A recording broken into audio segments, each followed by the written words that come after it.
buenas noches a todos. Un saludo a todos los que están viendo ahorita esta transmisión en vivo, a los que se unan de aquí y también en especial a mis queridos estudiantes de la institución educativa Emprendedores Gagel del primero al quinto grado de educación secundaria. Una vez más nos unimos a esta tercera transmisión en vivo de la asignatura de Química. Ya hemos desarrollado los dos primeros temas rumbos a nuestra evaluación. El primero fue sobre la ciencia, luego sobre la clasificación de la ciencia, y hoy lo que nos convoca es la química, la ciencia de las transformaciones. Bien, en especial un saludo para mis estudiantes del segundo grado de educación secundaria de las tres secciones A, B y C. Y bueno, poder empezar ya nuestra clase del día de hoy, todo de repaso, rumbos a nuestra evaluación, nuestra primera evaluación de química en este año escolar 2020. Bien, vamos a un poquito primero a siempre decir que te suscribas al canal de YouTube y que le des like al fanpage. Ahorita se está transmitiendo vía el fanpage personal que tengo, vía mi perfil también de Facebook y mi canal de YouTube. Entonces vamos ahí ahí está apareciendo ya lo del YouTube, del Facebook en este caso primero.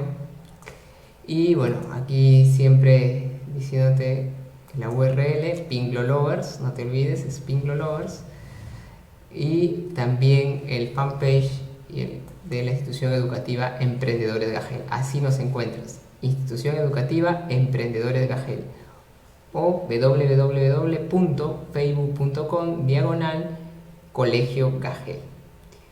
Bien, y bueno, y también decirte que te suscribas al canal de YouTube. Ahorita ya vamos hasta el día de hoy a los 271 suscriptores recién comenzando acá en YouTube. Y bueno, ya hay los dos primeros videos que te comentaba, la ciencia y la clasificación de la ciencia. Bien, y bueno, sabes que en YouTube no es solamente darle like al video, sino también suscribirte. Así que ahí va, suscríbete, dale a la campanita para que ya te lleguen las notificaciones y así puedas estar al pendiente de nuestro próximo video sobre las ramas de la química. Bien, ahí está. Y también like a este video.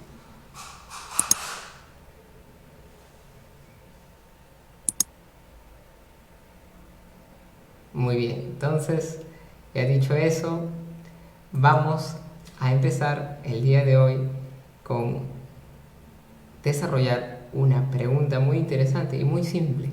¿Qué es la química? Vamos para allá.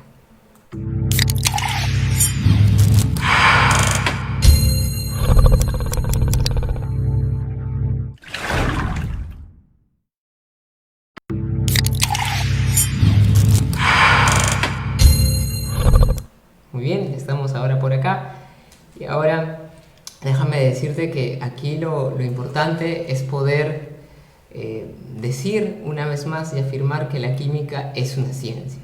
Si bien los orígenes de la química los remontamos, ahí por ahí algunos dicen desde que el hombre descubrió el fuego, o sea, hace millones y millones de años, mira, desde la época primitiva, desde que el hombre descubre el fuego. Y luego también se remonta a la época de la alquimia. Hay un video en YouTube que te recomiendo que se llama Alquimia, Ciencia o Magia.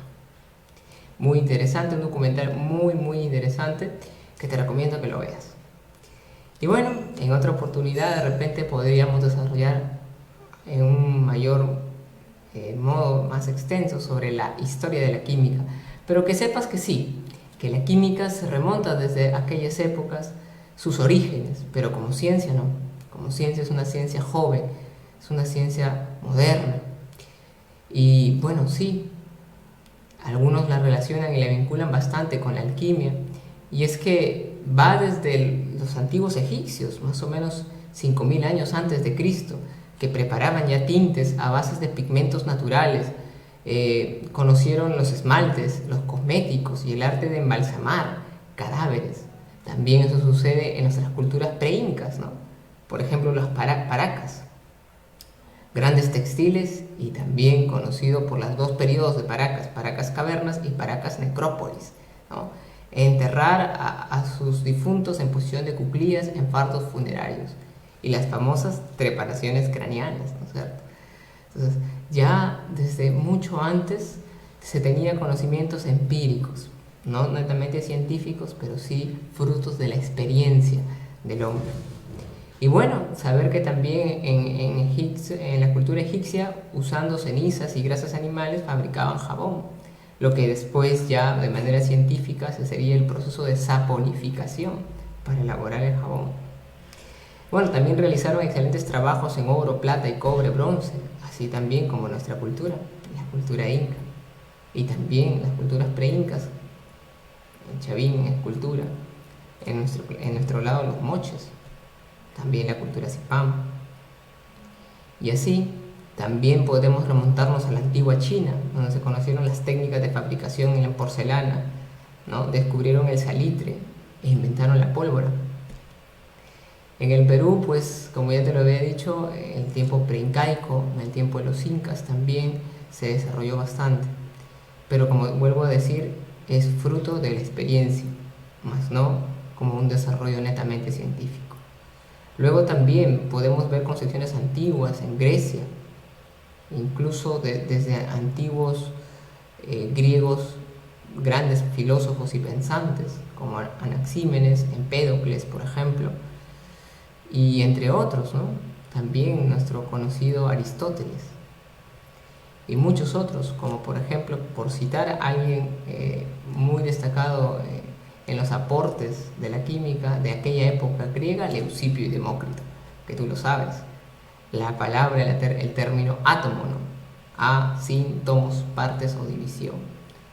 Entonces, es fascinante el recorrido histórico de la química, que en otro video vamos a dedicar exclusivamente a desarrollar esta parte, sobre todo la increíble e interesante y atrayente historia de los alquimistas, la búsqueda de la piedra filosofal y el elixir de la vida. La piedra filosofal como que nos suena un poco a Harry Potter, ¿no? Y el elixir de la vida, de la eterna juventud, esa búsqueda incesante. Y ahí, por ejemplo, podríamos denotar a muchos alquimistas como Geber, por ejemplo, ¿no? También podríamos citar a Paracelso. Hay muchas, incluso hasta leyendas sobre Paracelso, que sí llegó a descubrir ese elixir que tanto los alquimistas buscaban. Y luego ya pues podemos adentrarnos algo más próximo, después de la época de la alquimia, la iatroquímica, en la época del Renacimiento, donde va a estar Francis Bacon, Leonardo da Vinci, Descartes, Robert Boyle, por ejemplo.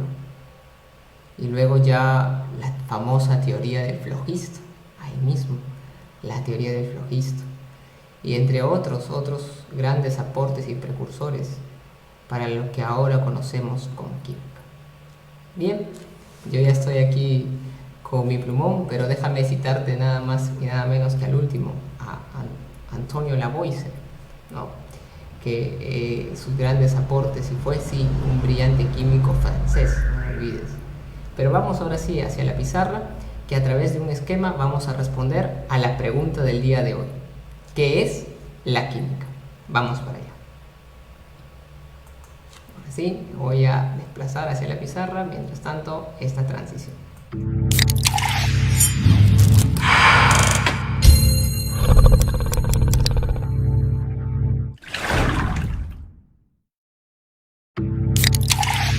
Bien, ahora respondamos a la pregunta ¿qué es la química?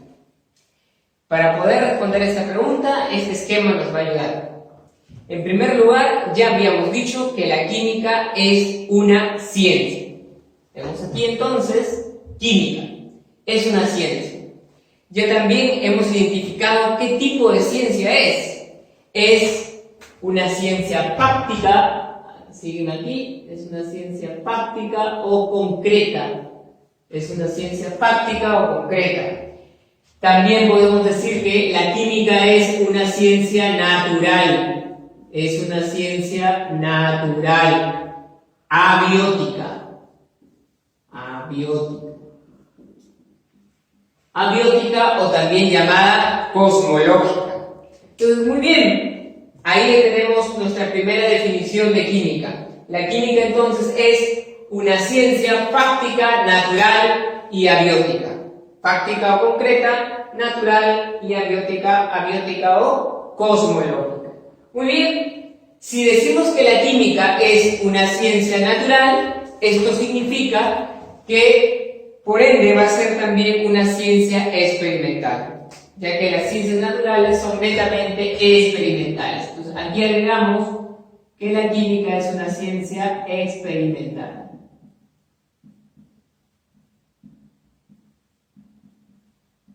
Muy bien, cada vez que nosotros hemos escuchado la palabra experimental, obviamente nos suena a experimentos.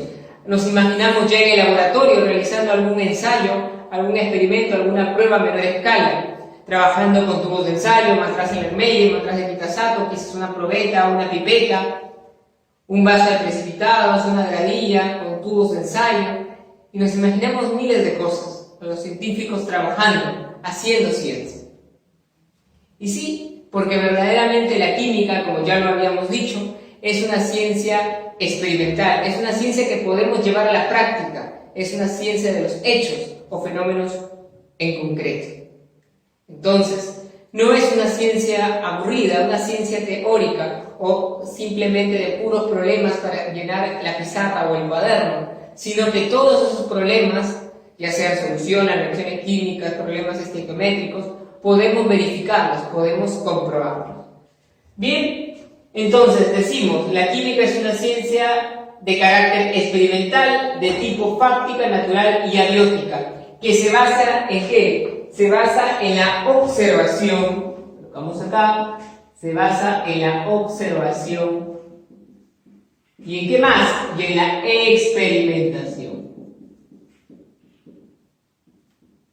Recordamos que tanto la observación como la experimentación son la base del método científico. Entonces, eso también nos hace dilucidar que la química tiene un método, y ese método es el método científico, propiamente el método experimental.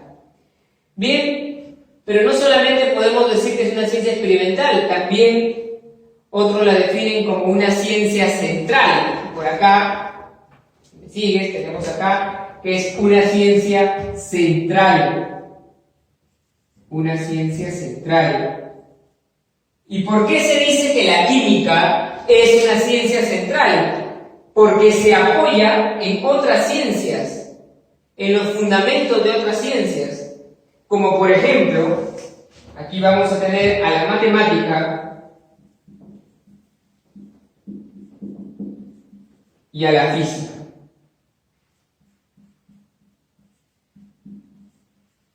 A la matemática y a la física. Pero a su vez, aparte de que la química para sus investigaciones se apoya de los fundamentos de otras ciencias como la matemática y la física, también la química apoya y sirve de base y de fundamento para otras ciencias, como cuáles, como la misma física, pero principalmente vamos a poner aquí el ejemplo de nuestra querida biología. La biología, la ciencia de la vida, la ciencia que estudia los seres vivos.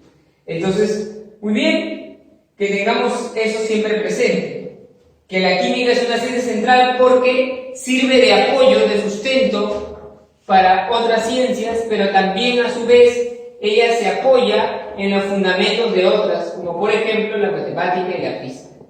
Asimismo, se dice que la química es una ciencia central porque permite satisfacer, ¿qué cosa? Las necesidades humanas. Porque permite satisfacer nuestras necesidades, las tuyas y las mías. Y obviamente esas necesidades humanas en los distintos campos y áreas. En los distintos campos y áreas. Pues es muy variado esos campos en los que interrelaciona la química, como la medicina, la agricultura, la ganadería. la industria, y entre tantos. No podríamos imaginar nuestra vida sin la química. Gracias a la química es que hoy en día pues, podemos tener y disfrutar de muchas cosas. Como por ejemplo, todos los productos envasados que hoy consumimos es gracias a la química. El caucho de las llantas, por ejemplo. Entonces ahí vemos la intervención de la química en la industria automovilística y en la industria alimenticia. También en la industria farmacéutica. ¿Qué sería de nosotros sin ningún medicamento, sin ningún fármaco? Ello es posible gracias a la química. Muy bien, ahora que ya hemos visto que la química es una ciencia experimental y central, y que también hemos dicho que su método tiene un método de estudio, que es el método científico, vamos a ver ahora su objeto de estudio, el para qué de la química, el por qué existe la química, cuál es su razón de ser. Y la química entonces existe para estudiar a la materia. Tú ya lo sabías, ¿no es cierto? A la materia. Pero la materia propiamente dicha, la materia condensada, eso es lo que vamos a especificar aquí. Estudiaré a la materia condensada. Y así diferenciarla de la otra materia, la materia disipada o dispersada, que es la energía, que va a ser el objeto de estudio de la física. Pero aquí vemos que la química, su objeto de estudio es la materia condensada, aquella que se encuentra constituida por átomos, ¿cierto? Por átomos, muy bien. Aquella que se encuentra constituida por átomos. Vamos a encerrar aquí. Y bien, definimos entonces que la materia condensada es aquella que se encuentra constituida por átomos. Para la contraparte, la materia disipada o dispersada, que es la energía, se encuentra constituida por pequeños paquetes o unidades de luz denominados cuantos o fotones. Bien, ahora podemos decir que también esa materia condensada le podemos denominar sustancia o substancia química. Entonces, muy bien, esto es igual a decir sustancia química.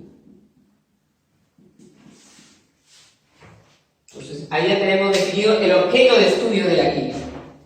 La química estudia a la materia condensada o sustancia química. Es aquella que se encuentra constituida por átomos. Ahora, me preguntarás, ¿qué estudia la química de la materia? Pues yo te podría decir todo. Esto sería lo preliminar, pero no. Es mejor poder especificar qué cosa de la materia específicamente estudia la química, ya que otras partes de la materia va a ser de estudio de la física, aunque la física y la química van a estar muy interrelacionadas. Ya luego vamos a ver que hay una rama de la química llamada la físico-química o la química física. Bien, entonces pasemos ahora a ver qué estudia específicamente de la materia condensada la química. La química va a estudiar de la materia condensada su composición, su estructura, sus propiedades o características, sus transformaciones, las leyes que gobiernan o rigen dichas transformaciones y la variación de energía que acompaña a esas transformaciones. Bien, vamos ahora a desarrollar paso a paso. Cuando decimos que la química estudia la composición de la materia o constitución, hacemos referencia a cómo está esa sustancia química compuesta. Y para ello podemos aquí ver que la composición de una sustancia se representa a través de, ¿qué cosa? A través de una fórmula, a través de la fórmula química. Muy bien. A través de la fórmula química. Entonces, la composición de una sustancia se representa a través de la fórmula química. Y mira, aquí ya tenemos una fórmula química de un compuesto, H2O. ¿Quién no la conoce? El agua, ¿cierto? El compuesto del agua. Bien.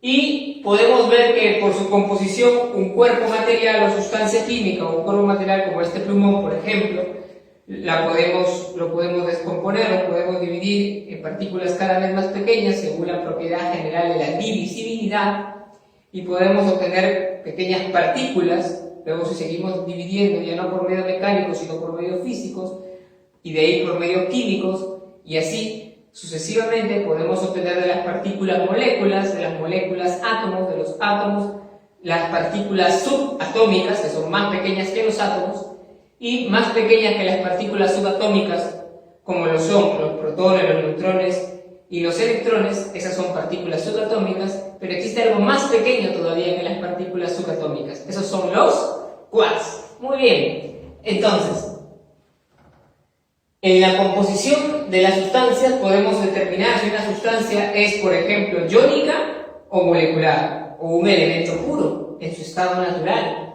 Entonces, por su composición podemos determinar si se tratan de moléculas o se tratan de átomos, y esos átomos pueden ser átomos neutros, o sea, sin ninguna carga, o también pueden ser iones.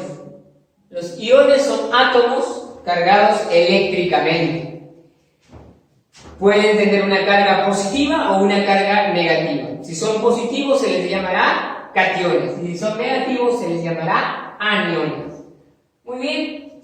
Ahora, no solamente estudia la composición de las sustancias, sino también la estructura. ¿Cuál es la estructura de la materia condensada, de la sustancia química?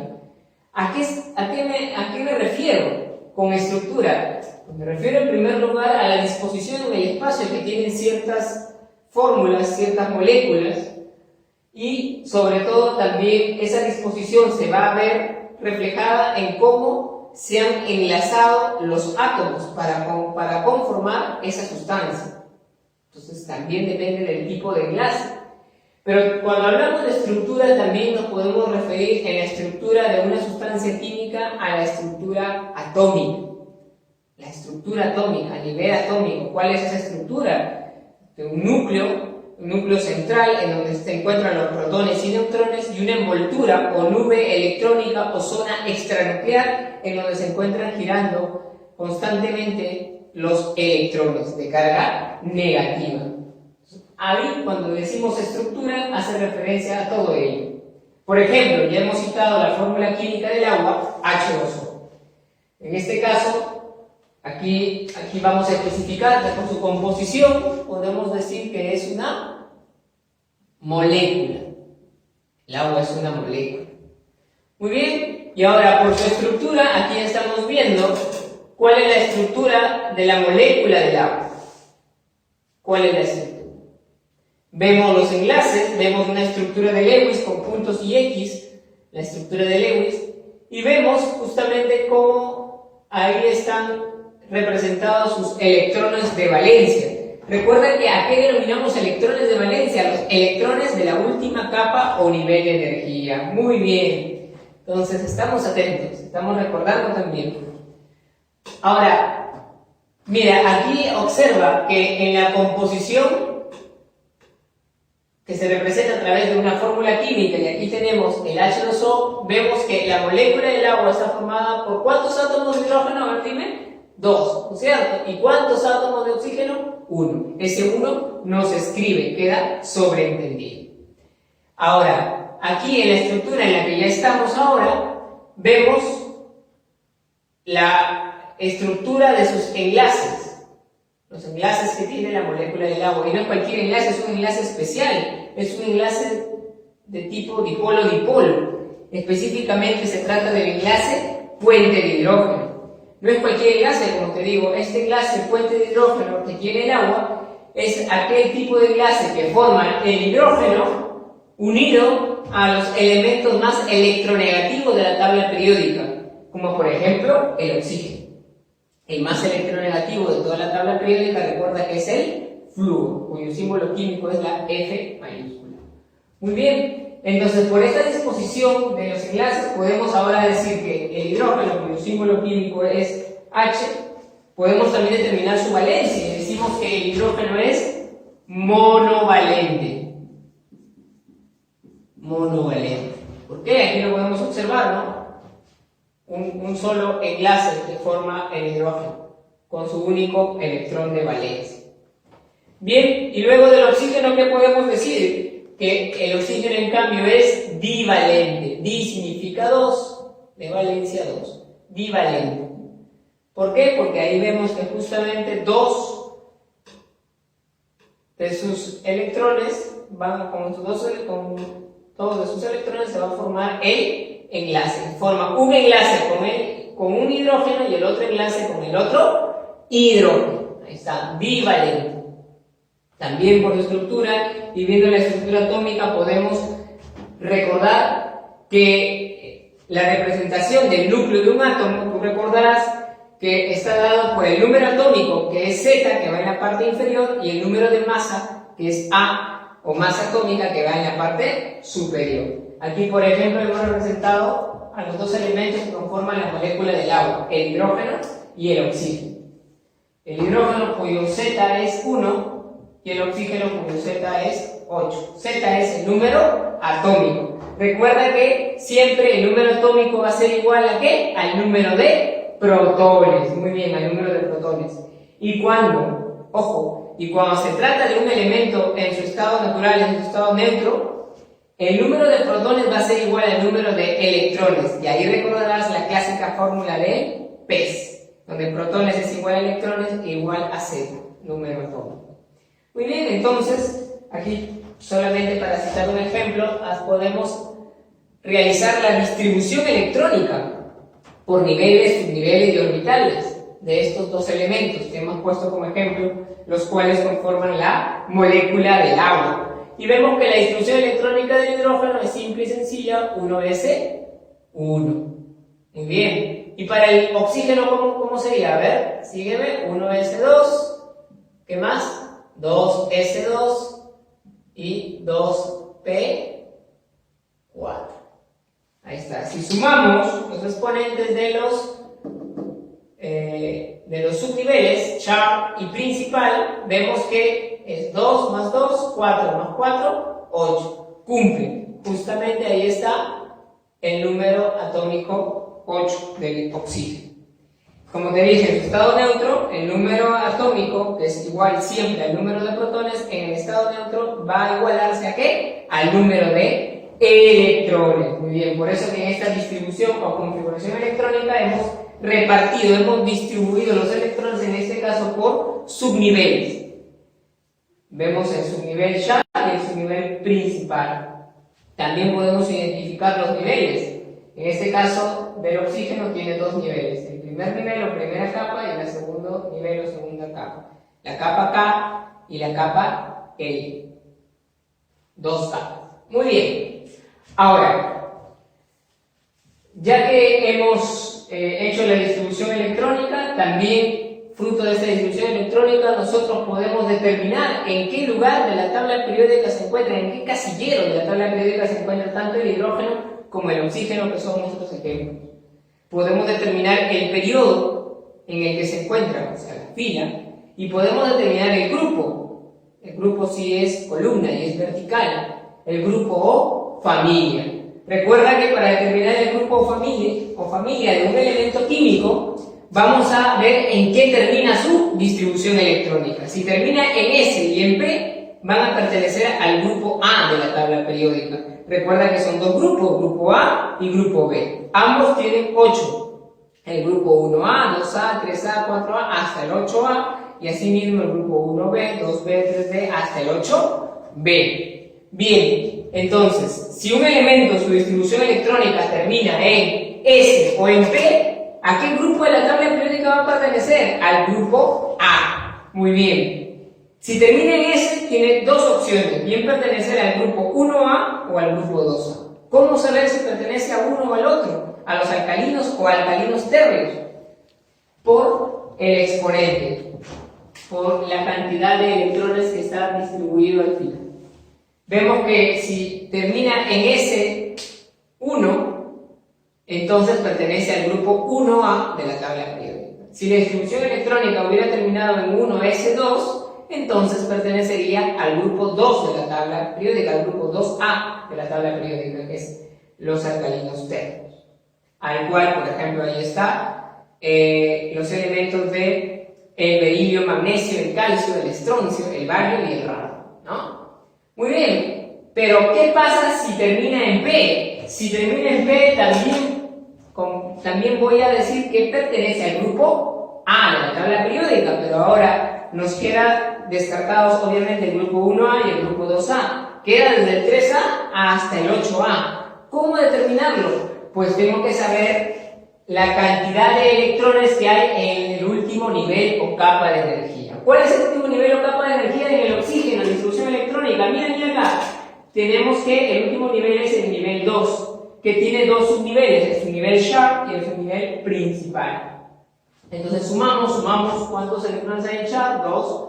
Y en principal, 4. 2 más 4, 6. Entonces 6 son los electrones de valencia, los electrones de la última capa. Y entonces podemos determinar que el oxígeno pertenece al grupo 6 de la tabla periódica, el grupo 6A. ¿Recuerda por qué A? Porque termina su distribución electrónica en P. Muy bien, entonces ya también hemos determinado en qué grupo está de la tabla periódica el oxígeno.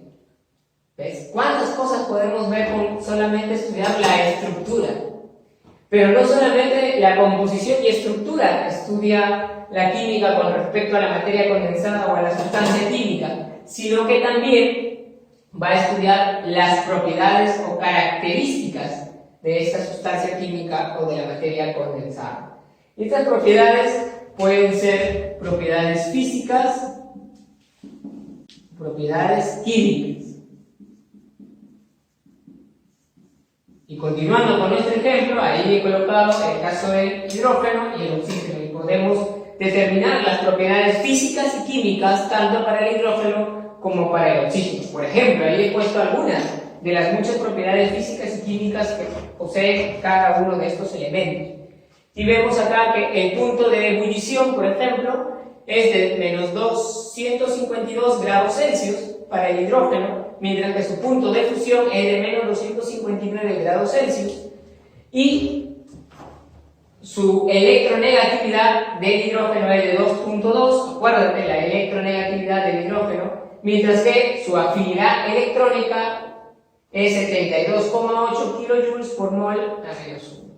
Entonces, vemos ahí las distintas propiedades físicas y químicas del átomo de hidrógeno. También podemos determinar su estado de oxidación. Recordarás que el estado de oxidación para el hidrógeno va a ser de más 1 o menos 1. Depende. Recuerda que cuando es catión, estamos hablando de ácidos, que pues es el hidrógeno como catión, cuando ha perdido un electrón, se comporta para formar ácido, se comporta como un elemento que ya ha perdido, o sea, se convierte en un ion, un catión, y con él se pueden formar los ácidos, por ejemplo, ácidos hidrácidos, ácidos oxácidos, ¿no? Y bien, también podemos determinar allí, ¿qué cosa? El peso atómico. El peso atómico del hidrógeno es 1. Y también podemos acá hablar de los isótopos. El hidrógeno, por ejemplo, tiene isótopos. Los isótopos del hidrógeno son los isótopos más conocidos que existen. ¿Qué es un isótopo? Tú me dirás, recordarás. A ver, un isótopo se caracteriza porque son átomos que son del mismo elemento químico, o sea, por ende tienen el mismo número atómico, la misma cantidad de protones, pero diferente número de neutrones y diferente número de masas. En este caso, los isótopos del hidrógeno son 3, ¿no? Son 3. El propio, el deuterio y el tritio. Muy bien. Ahora, para el oxígeno, por ejemplo, en sus propiedades físicas y químicas, vamos a observar, por ejemplo, el punto de ebullición. Para el oxígeno es de menos 183 grados Celsius. Su punto de fusión es de menos 218 grados Celsius. Y su electronegatividad es de 3.44. Mira, si te das cuenta, la electronegatividad del oxígeno, por su ubicación en la tabla periódica, es más electronegativo que el hidrógeno. Podemos comparar y vemos que la electronegatividad para el oxígeno es mayor que para el hidrógeno. Y su afinidad electrónica del oxígeno viene a ser 141 kilojoules por mol. Bien, ahora, si podemos darnos cuenta, aquí hemos dado algunas propiedades físicas y también químicas. Vamos a identificar. En el caso de el punto de ebullición, el punto de fusión, son propiedades físicas, ¿no? Porque recuerda que los puntos de ebullición y fusión nos permiten determinar el cambio de estado físico de una sustancia, o de la materia condensada, de sólido a líquido, de líquido a gas o vapor, y a la inversa. Y también recuerda el paso directo de sólido a gas se llama sublimación directa o simplemente sublimación. Y de retorno es la sublimación inversa. Bien, entonces esos son propiedades físicas. También aquí hemos anotado que el hidrógeno es un gas, igual que el oxígeno, y ambos son gases incoloros. ¿Y eso qué viene a ser? Propiedades físicas. En las propiedades químicas hemos anotado la electronegatividad, por ejemplo, ¿no? Y también hemos podido especificar su afinidad electrónica, entre tantas otras propiedades que podemos encontrar. Aquí en su estado de oxidación, usualmente el estado de oxidación del oxígeno es -2, aunque en casos excepcionales también puede ser 1, puede ser -1, puede ser 1, puede ser 2 positivo. Pero usualmente el estado de oxidación para el oxígeno va a ser principalmente 2- o -2. Bien, en este caso su peso atómico, determinamos el peso atómico que es 16. El peso atómico del oxígeno. Bien, ahora recuerda que en las propiedades de la materia podemos nombrar que hay propiedades generales y propiedades particulares o específicas, que también más adelante vamos a desarrollar, pero por algo se dicen propiedades generales, ¿no? Porque todos los cuerpos presentan estas características o propiedades, son comunes a todas, por eso se llaman generales, en donde se encuentra la masa, el volumen, la inercia, entre otras, como la divisibilidad, la impenetrabilidad, la atracción. Y también hay propiedades específicas o particulares que solamente algunos cuerpos las presentan. Algunos serán propiedades exclusivas de los sólidos, otra exclusiva de los líquidos, otra exclusiva de los gases. Por ejemplo, de los gases, la expansión o la expansibilidad y la comprensibilidad son opuestos. En el caso de los líquidos, por ejemplo, podríamos citar al punto de ebullición también, pero también podríamos citar ahí la tensión superficial y una propiedad característica de los fluidos sería la viscosidad. Pero eso ya lo vamos a ver más adelante, porque también podríamos hablar de propiedades intensivas y extensivas, extrínsecas e intrínsecas y extrínsecas, ¿no? Cuando dependen o no de la masa. Pero bien, eso cuando desarrollemos el capítulo de materia y desarrollemos específicamente qué cosas, sus propiedades. Muy bien, también podemos decir que la química va a estudiar de la materia condensada sus transformaciones, principalmente ello, las transformaciones. Por eso decimos que la química es la ciencia de las transformaciones, porque todo está en constante cambio, todo siempre cambia, todo es mutable. Y aquí se cumpliría un principio básico de la química que tú lo debes haber escuchado, que dice y se enuncia más o menos así, que la materia y la energía no se crean ni se destruyen, solo se transforman. Recordarás a quién hace referencia. Muy bien, entonces cuando decimos que estudia sus transformaciones, quiere decir los cambios o fenómenos. Esto no es nada más ni nada menos que las reacciones químicas. Vamos a ponerle acá RQ. Las reacciones químicas, esos son los cambios de transformaciones. En eso se va a centrar básicamente la química, en estudiar esos cambios, esas transformaciones, esas variaciones, ¿no? Esos fenómenos. Y estos cambios de transformaciones vamos a tener que hay fenómeno físico, fenómeno químico, fenómeno alotrópico, y algunos también consideran el fenómeno nuclear. Muy bien, entonces ahí tenemos los tipos de cambios o transformaciones que sufre la materia. Fenómeno físico, cuando decimos que un cambio es físico, su característica es que es un fenómeno reversible, que podemos regresar a su estado inicial u original, Por ejemplo, la elasticidad. Al estirar una liga, deformamos su tamaño, pero luego puede recuperar su tamaño inicial, igual cuando comprimimos un resorte. Así también tenemos ejemplos de fenómeno químico. En el fenómeno químico, por ejemplo, al quemar un papel,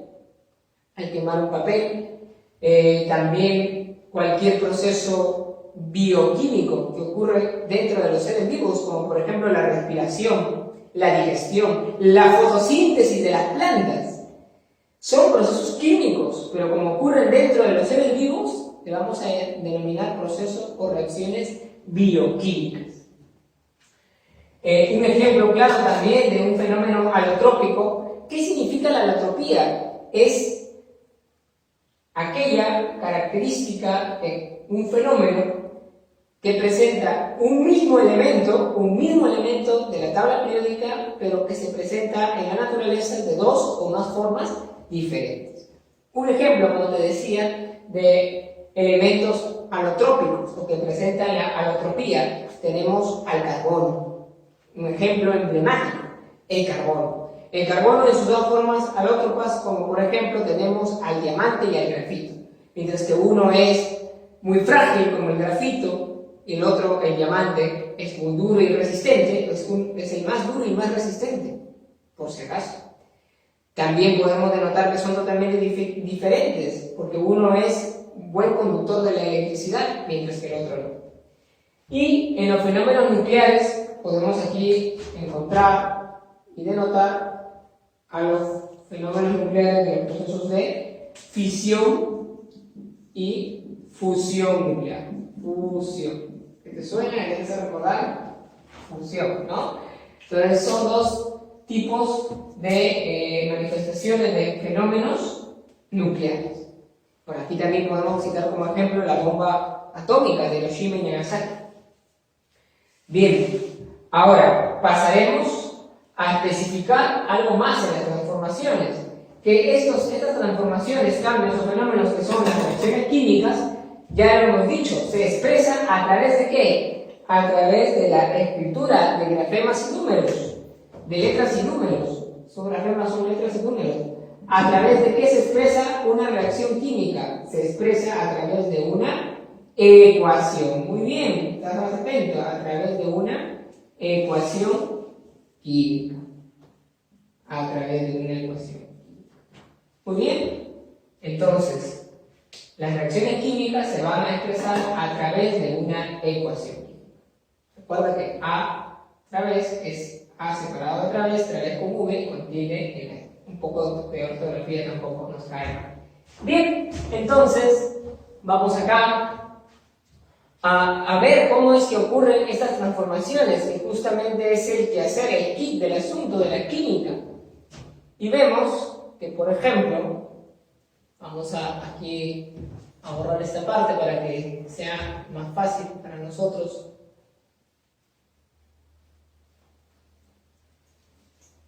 Poder denotar algunos ejemplos, ya que hemos cogido como ejemplo el agua, ¿no? Hemos cogido como ejemplo el agua, vamos a de repente denotar algunos compuestos, algunas sustancias, para ver cómo es que inicialmente son y cómo se transforman. Vamos a partir desde unas sustancias simples, los elementos. Muy bien, los elementos. En ello, vamos a, por ejemplo, a coger a uno de los elementos químicos que ahorita podemos citar, por ejemplo, el magnesio. Vamos a separar esto aquí para que no nos confundamos con nuestro ejemplo de transformación. Muy bien, entonces aquí vamos a buscar, como te dije, al magnesio. Símbolo químico Mg, M mayúscula, G minúscula, el magnesio. El magnesio es un metal en estado sólido. Por ejemplo, podemos encontrarlo en forma de cinta de magnesio y es algo brillante, es delgada, y el magnesio, recuerda que se encuentra en qué lugar de la tabla periódica, en grupos 2A de la tabla periódica, que son vienen a ser los alcalinos ternos. Muy bien, ¿y su estado de oxidación cuál es? 2 más. Entonces, si le pongo acá el 2 más, estamos ya tratando del ion magnesio. Muy bien, acá tenemos el ion magnesio, al cual, si esta cinta de magnesio que le estaba hablando la dejamos a la intemperie, al aire libre, se va a combinar con los gases que hay en el aire, pero principalmente con el oxígeno. Recuerda que el aire es una mezcla homogénea que está compuesta, entre otros gases, por oxígeno, por nitrógeno, por anhídrido carbónico, entre tantos otros, un poco también de hidrógeno, pero en pocas proporciones. O sea, es que lo más abundante en la atmósfera es el nitrógeno. ¿Pensabas que era oxígeno? Pues no. Ahora, entonces, vemos que si lo dejamos a la intemperie, el aire libre, va a pasar lo que ejemplifiqué en la clase anterior sobre el clavo, ¿recuerdas? Del hierro que se oxida. Entonces, si se expone al aire libre, al oxígeno del aire, vamos a encontrar el oxígeno diatómico. Y entonces vamos a combinarlo aquí con el ion óxido. Y entonces, ¿qué me va a dar? ¿Qué me va a dar? ¿Qué me va a dar? Me va a dar un compuesto, ¿no es cierto? Un compuesto. Y esto es una reacción de adición. Muy bien, ahí está el compuesto que se forma. ¿Cuál es? Es el óxido de magnesio. ¿Sí? Entonces le ponemos acá su nombre. Óxido de magnesio, tanto para nomenclatura tradicional o clásica, como también para nomenclatura stock. Mientras que para la nomenclatura sistémica o sistemática propuesta por la lupa se llamaría monóxido. ¿Por qué monóxido? Porque hay un solo oxígeno. Monóxido de magnesio o óxido de magnesio. Muy bien, ahí ya tenemos el óxido de magnesio, que si esto lo hiciéramos en un pequeño ensayo experimental, que quizás en la oportunidad que veamos reacciones en nuestra sesión de aprendizaje lo vamos a ejemplificar. Vamos a tener una cinta de magnesio, que algunos de ustedes lo habrán hecho ya en sus respectivos laboratorios, y para poder acelerar el proceso de oxidación lo calentamos al mechero, ya sea el mechero de alcohol o al mechero con uso de gas, y vemos que sale una chispa incandescente blanca, una luz muy potente, y va cayendo el óxido de magnesio, que es un sólido de color blanco. Bien. Ahora ya se formó una nueva sustancia, ya ha habido un cambio o transformación. Ya no es magnesio, ya no es oxígeno, es óxido de magnesio. Ahora bien, pero podemos seguir. ¿Qué pasaría? A ver, si acá tenemos al óxido de magnesio, le agregamos nuestra famosa agua, que es el ejemplo inicial que utilizamos. Le agregamos agua, o sea, H2O. ¿Qué nos va a dar? ¿Qué se va a formar? A ver, ayúdame tú, ¿qué se va a formar? Vamos a obtener un hidróxido. Y nada más y nada menos que se trata del hidróxido de magnesio. Un hidróxido o base, también se le llama hidróxido o base, ¿verdad? Que también se le va a llamar base. Y el grupo funcional característico es el OH, oxígeno e hidrógeno. Y vemos que la ecuación, que es la representación de una reacción química que ocurre en la realidad, en la naturaleza, vemos que está balanceada o equilibrada. ¿Cuántos métodos de balance hay para hacer balance de reacciones químicas? Pues, primero, el más fácil de todos, el método del tanteo, de simple inspección. También existe el método algebraico. También existe el método redox, reducción-oxidación. Y también existe el método del ion-electrón, tanto en medio básico como en medio ácido. Muy bien, entonces eso es, por ejemplo, una base, hablando ya de medio básico. Esta es una base, un hidróxido. ¿Y cómo se llama este compuesto? Ya lo he dicho, ¿no es cierto? Se llama hidróxido de magnesio. Hidróxido de magnesio, tanto para la nomenclatura tradicional o clásica como para la nomenclatura Stock. Y la nomenclatura sistemática va a denominarse dihidróxido, porque hay dos dihidróxido de magnesio. Muy bien, entonces ahí tenemos el hidróxido de magnesio, que comúnmente nosotros le conocemos como la leche de magnesia. De repente tú en casa ya lo has probado, ¿Cuántas veces de repente hemos consumido leche de magnesia? Y ahí está el principal componente de la fórmula química, el hidróxido de magnesio. Ahora ya vienen distintos sabores, ¿no? Para que pueda percibirse con un mejor sabor. Pero muy bien, esta es nada más y nada menos que la leche de magnesio. Ahora ya tenemos un hidróxido base. Ahora tú me dirás, pero lo opuesto justamente del hidróxido base es un ácido. A ver, profesor, ¿y cómo se forman los ácidos? Muy bien, también podríamos hacerlo. Mira, aquí hemos partido de un metal, que es el magnesio, del grupo 2A de la tabla periódica, te decíamos, que ya cuando le ponemos un exponente arriba con signo, es un ion, y que nos indica qué cosa, que en este caso el magnesio gana o pierde electrones. Pierde, muy bien. ¿Y cuántos electrones pierde? Acá está, pierde 2 electrones. Entonces por eso es un catión, porque pierde electrones.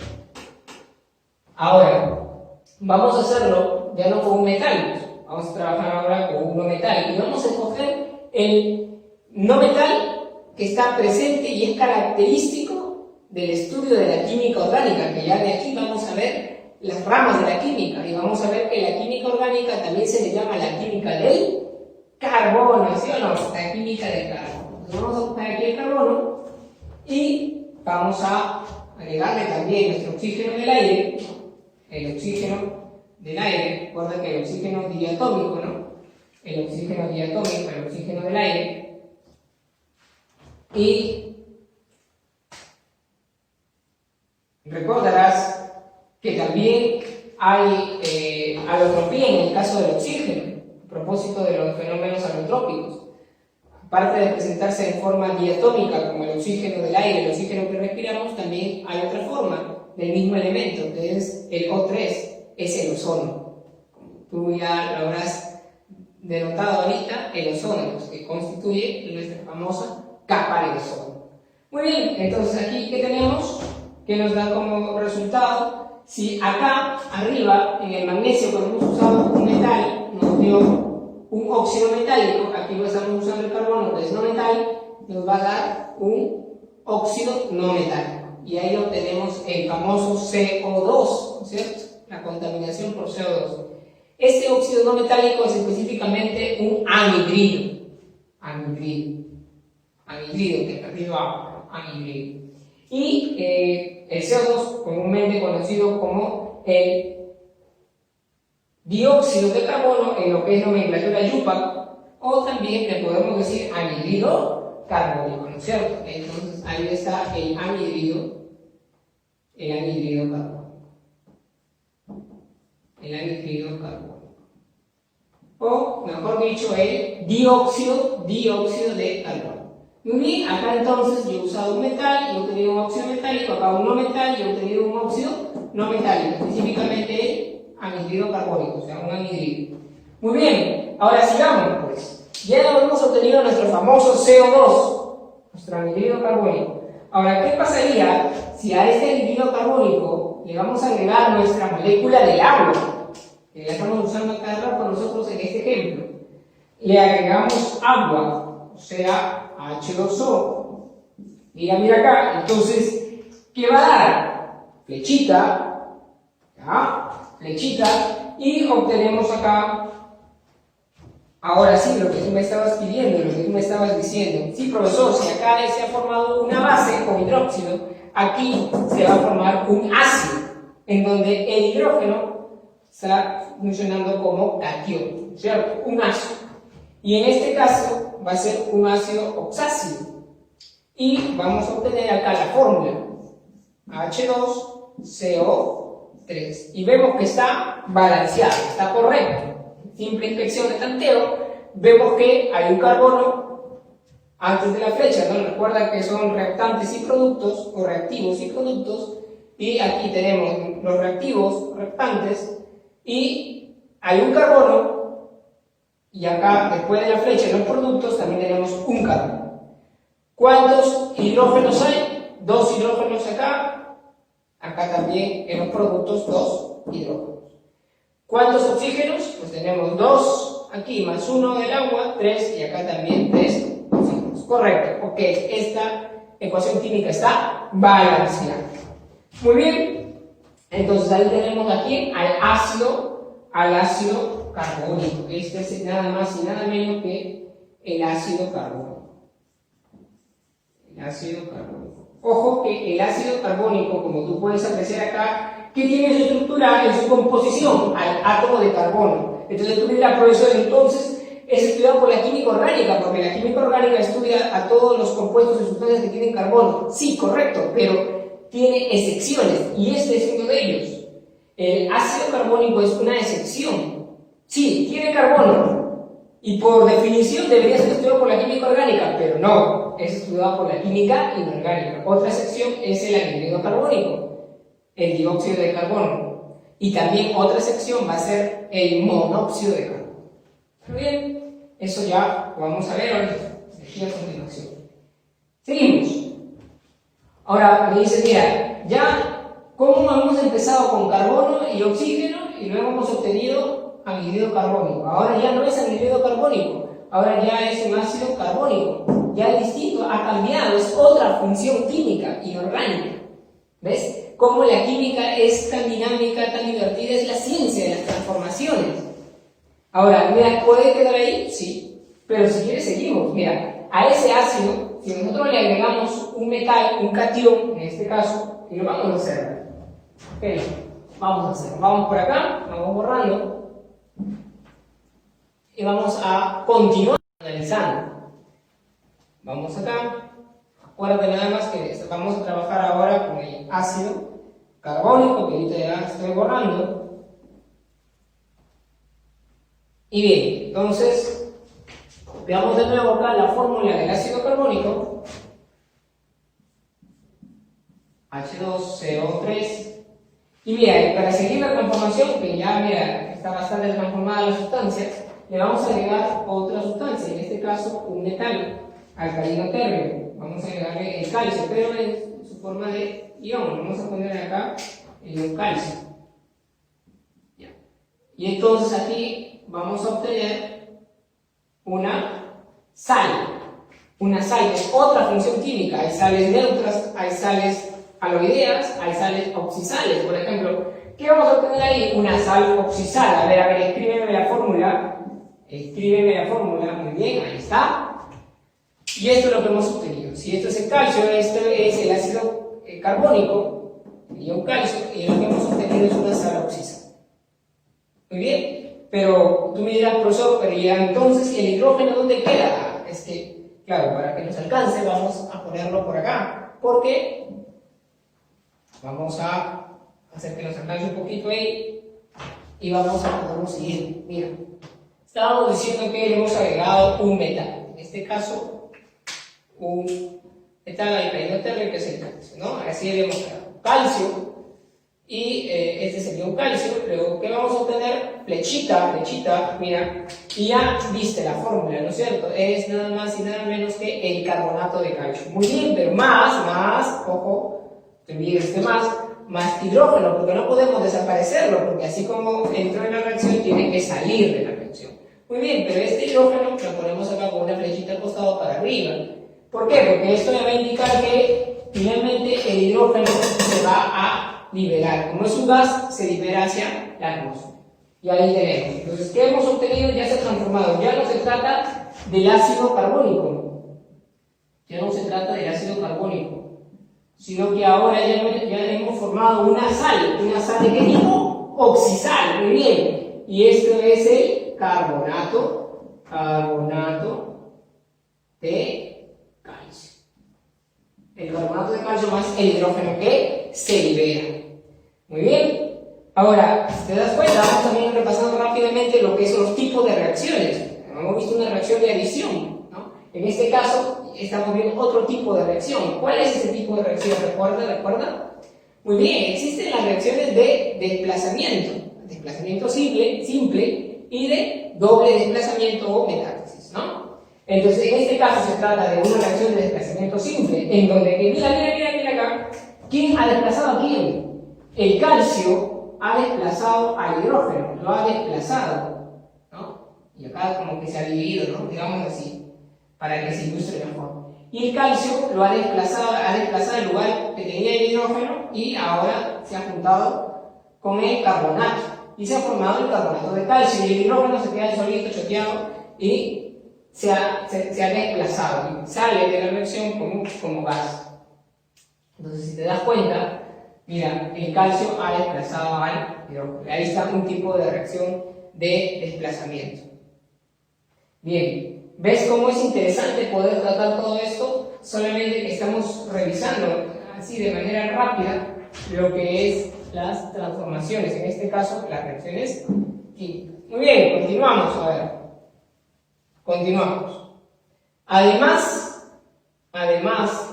de estudiar lo que vendría a ser la composición, la estructura, las propiedades, características y las transformaciones que sufre la materia condensada, también la química va a estudiar las leyes que gobiernan o rigen dichas transformaciones.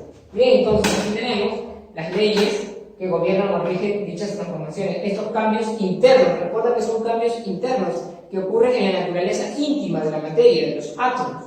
No son cambios externos, porque si no sería un cambio físico, ¿no?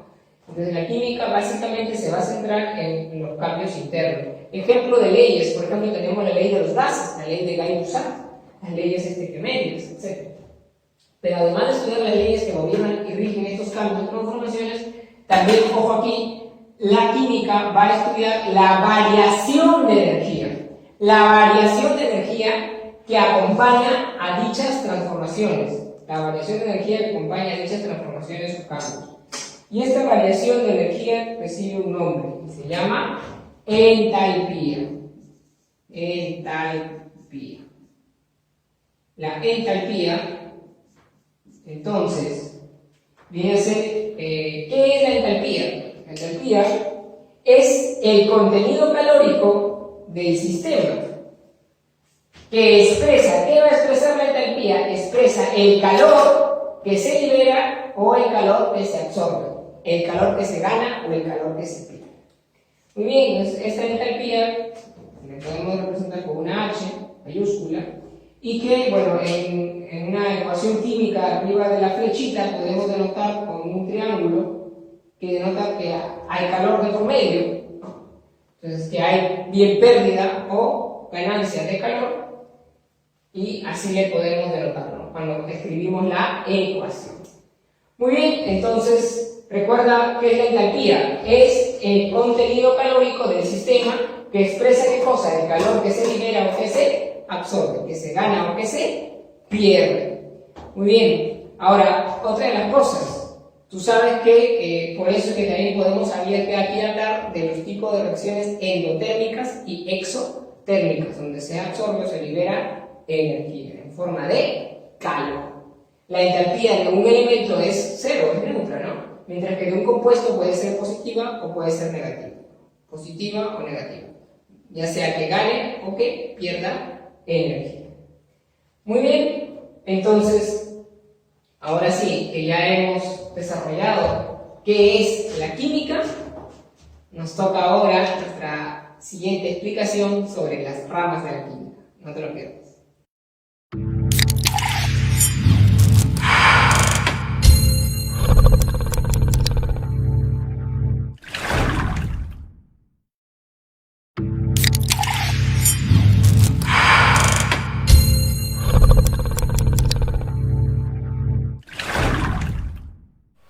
Bien, ya estamos por acá, vamos a guardar los pulmones de nuevo, los he traído hasta acá.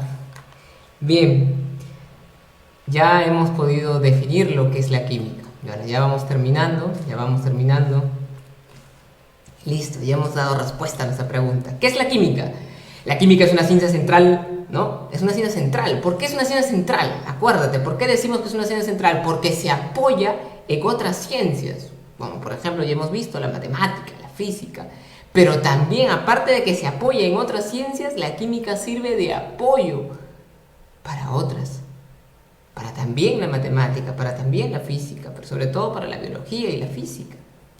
Y también la química es una ciencia central, no lo olvides. ¿Por qué? Porque permite satisfacer las necesidades humanas en los distintos campos y áreas. No podemos pensar, como te dije, nuestra vida sin la química.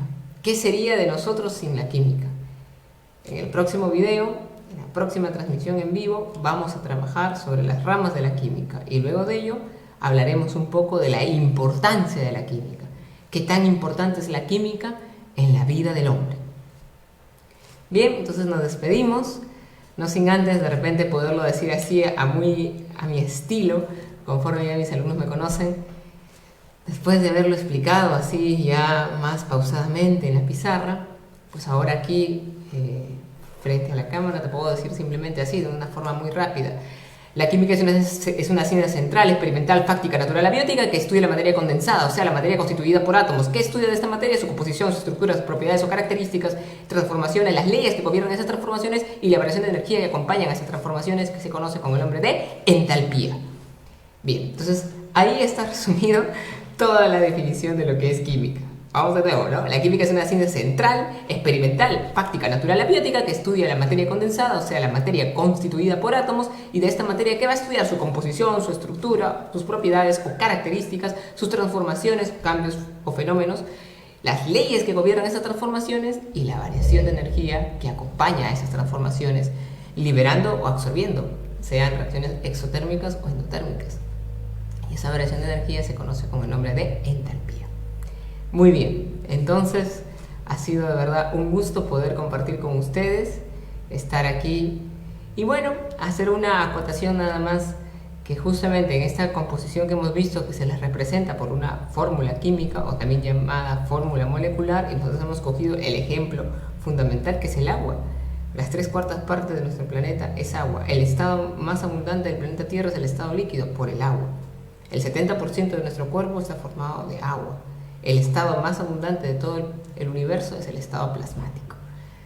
Pero también a los compuestos iónicos, como hemos visto otros ejemplos en la pizarra que hemos hecho, como por ejemplo la leche de magnesio, el hidróxido de magnesio, MgOH2, es un compuesto iónico. Y a ese compuesto iónico se le representa con una unidad fórmula. Unidades fórmula.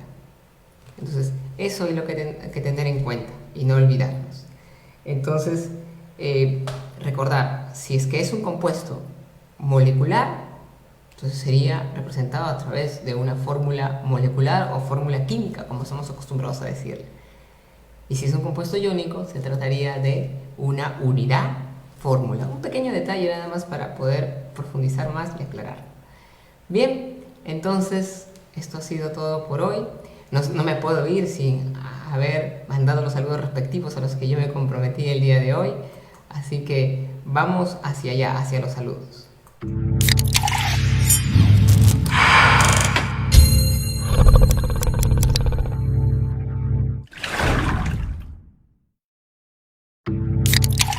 Bien, ya estamos por acá y nos vamos a ir despidiendo, no sin antes, bueno, en primer lugar saludar a los que han estado conectados durante esta transmisión en vivo.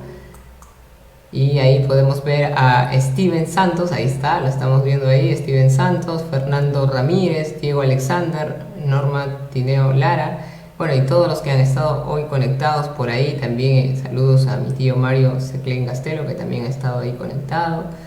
Han estado también colegas como Alex Ferré, también hay muchos que han estado hoy conectados. Saludos también por ahí a todos. Romino y Nilupu Bravo, también un gran saludo y un gran abrazo para ti. Todos los que hoy han podido estar conectados, quizás me estoy comiendo algunos saludos, pero bien, también saludamos desde luego a todos mis estudiantes de la institución educativa Gagel. Aquí también estoy viendo en mi celular la transmisión y bueno, son varios los que se han conectado. Un saludo para todos ellos, desde primero a quinto de secundaria, que se han ido conectando. Entonces, de verdad, un gusto poder haber estado con ustedes. Saludamos en especial, como dije, a mis alumnos de segunda secundaria de A, B y C, sin dejar de mencionar a Guayama Sánchez, Kevin José. Saludos, ahí está, estamos viendo aquí una vez más, Guayama Sánchez, Kevin José. Luego también Imán Rodríguez Henry. Luego también de nuestra delegada, ahí está Miranda Aguilar Karina, muy bien. También tenemos a Sánchez Cuyán Bexi, a Chancafe Alvarado Álvarez Bruno, ¿no? También hay a Daniel, saludos a Daniel, a Bianca, Camila, a Valeria, también Valeria Díaz. Vamos a saludar también a Camila Alexandra Chavarri, muy bien. También ahí a César Fiestas, saludos para ti. Estefano también, Estefano Segura. Fátima Osores, muy bien, Fátima Osores. Luis Olazábal, ¿no? Bueno, todos los que han estado aquí en la transmisión en vivo y todos los que después lo vean también, porque esto también es para que lo vean mucho después. Entonces, a todos ellos un gran saludo para cada uno de ustedes. Y bueno, también Celeste de cuarto A también ha estado ahí sintonizando un poco la transmisión. Saludos entonces y un abrazo fraterno para todos. A seguir cuidándose, y ya saben, la próxima es las ramas de la química y también vemos algo de su importancia. Muy bien, hasta luego y hasta la próxima transmisión en vivo. Muy bien, entonces de esta forma nos estamos despidiendo. Bye bye, bendiciones, chao. Ha sido un gusto poder compartir esta sesión de aprendizaje del día de hoy y responder la pregunta: ¿qué es la química?